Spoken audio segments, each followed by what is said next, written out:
बहुत दिनों से एक अजनबी मेरे ख्वाबों में आ रहा है। सुर्ख सफेद रंग, चेहरे पर खूबसूरत दाढ़ी, सर पर मलगजी बाल, रोशन आंखें और बात करने का दिलनशीन अंदाज। मुझे इससे बातें करना और इसकी बातें सुनना अच्छा लगता है, मगर वो दरमियान दरमियान में बहुत संजीदा हो जाता है। चंद रोज कबल मेरे ख्वाब में आया और आते ही कहा, यार तुम बहुत देर तक सोते हो। इस पर मैंने बेगैरती से हंसते हुए कहा, आजकल सोने की नहीं जागने की जरूरत है। तुम यही कहना चाहते थे ना?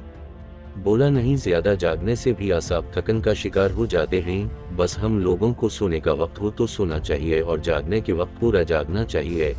मैंने कहा, दौसत सीधी तरह बताओ, आजकल हमें क्या करना चाहिए?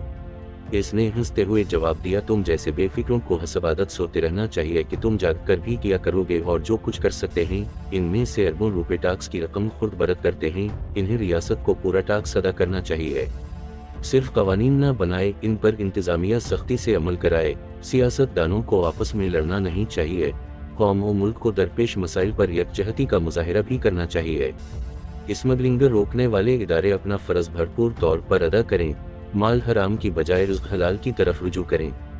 कलरक से लेकर बालाई तबके तक के लोग लौट खसूद में मशगूल हैं।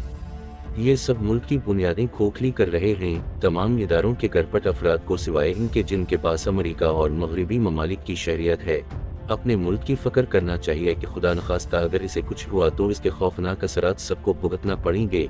जिनके पास बैरूनी ममालिक की शरीयत है वो अपना बोरिया बिस्तर समेट कर अपने असली वतन को लौट जाएंगे और हम जैसों के पास सिवाय हाथ मिलने के और कोई ऑप्शन ना होगा। मैं अपने इस अजनबी दौसत की ये बातें सुनकर बोर हो गया। मैंने कहा, दौसत क्यों मेरी नैनत में खलल डाल रहे हो? तुम कोई मजे की बात नहीं कर सकते? बोला, कर सकता हूँ, चलो तुम एक लतीफ़ा सुनो। एक बाबा जी ने पहली बीवी के होते हुए एक खूबसूरत और जवान साल लड़की से शादी कर ली। मुआशी हालात खराब हुए तो इसके अलावा कोई चारा न रहा कि एक को तलाक दे दें। किसको दें? ये बहुत मुश्किल मरहला था। बाबा जी ने इसका हल ये सोचा कि दोनों बीवियों को 10-10 हजार रुपए दे और खुद 2 हफ्तों के लिए कहीं चले गए।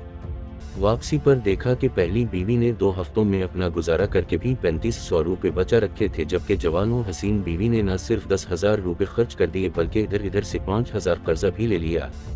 बाबा जी ने फैसला किया, इनकी पहली बीवी किफायत शार और सलीकामंद है, वो किसी न किसी तरह अपना गुजारा और खर्चा चला लेगी, जबकि ये बेचारी नौजवान बीवी इनके बगैर भूखी मर जाएगी। इसलिए इन्होंने पहली बीवी को तलाक दे दी। मैंने ये लतीफ़ा सुना तो नाना सटाफ हंसता चला गया, जिस पर मेरा अजनबी दौसत संजीदा हो गया और बोला, जो हमारे कौमी खजाने पर बोझ हैं वो पहले दिन से हमारे लाडले हैं। इनकी वसी और इस कोठियाँ देखो तो तुम्हें रोना आ जाएगा।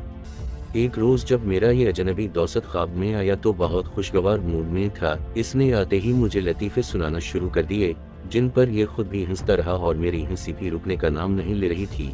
मैंने इससे पूछा, मेरे दौसत आज बहुत खुश हो, क्या तुम्हारा बानर निकल आया है? मेरी बदकिस्मती कि मैंने इससे ये सवाल किया कि सवाल सुनते ही वो संजीदा हो गया।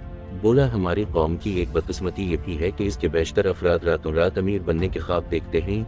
वो इस रास्ते की मुसाफत और राह में पेश आने वाली सोबतों से गुजरे बगैर अपना पहला कदम किसी हरे भरे गुलशन में रखना चाहते हैं। चुनाचे इनकी सारी उम्र करने और जलने भरने में गुजर जाती है। ये मज़े के लतीफ़े सुनाए और साथ ही लेक्चर देना शुरू कर दिया। ये सुनकर वो हंसा और बोला, चलो फिर से तुम्हें एक लतीफ़ा सुनाता हूँ। एक शख्स एक बुलंद कामत दरख्त पर चढ़ने के दौरान ये देखकर सहम गया कि इसकी बराबर वाली शाख पर एक काला सांपा अपना फन फैलाए मौजूद है, और नीचे नजर डाली तो इसे लगा कि गहराई इतनी ज्यादा है कि अगर इसने छलांग लगाई तो वो मर जाएगा। जिस पर इसने चलाना शुरू कर दिया। कोई है जो मुझे बचाए। कुछ देर इसे किसी तरफ से कोई जवाब ना आया। बिलाखिर एक आवाज सुनाई दी, इंसान, मैं तुम्हारा खुदा हूँ, तुम्हें बचाना चाहता हूँ, बस जो मैं कहूँ वो करो। इसने कहा, मेरे खुदा, आप जो कहेंगे वही करूँगा। आवाज आई, तुमने जो शाख सहारे के लिए पकड़ी हुई है वो शाख छोड़ दो। ये सुनकर दरख्त से लटके इंसान ने इधर इधर देखा और बाआवाज बुलंद कहा, कोई और है। मैं ये लतीफ़ा सुनकर खिलखिला कर हंस पड़ा, मगर मेरे ख्वाबों में आने वाला अजनबी दौसत एक बार फिर संजीदा हो गया और बोला, ये भी हमारी कौम की बदकिस्मती है। हम अपने बचाव के लिए हमेशा दूसरों की तरफ देखते चले आए हैं। पहले सोचे समझे बगैर कोई बड़ा पंगा ले लेते हैं और इसके बाद इसके सही हल की तरफ जाने की बजाय दूसरों से मदद तलब करते हैं। ये सुनकर मैं एक बार फिर उदास हो गया और कहा, दौसत, तुम बहुत अच्छी बातें करते हो, मगर इस कौम के फर्द से कर रहे हो जो अब मौज मेले में लगी हुई है। इसे खुशियाँ चाहें ख्वाह वो मसनूई और राजी हूँ, और तुम भूल गए हो कि मैं भी उसी कौम का एक फ़र्द हूँ।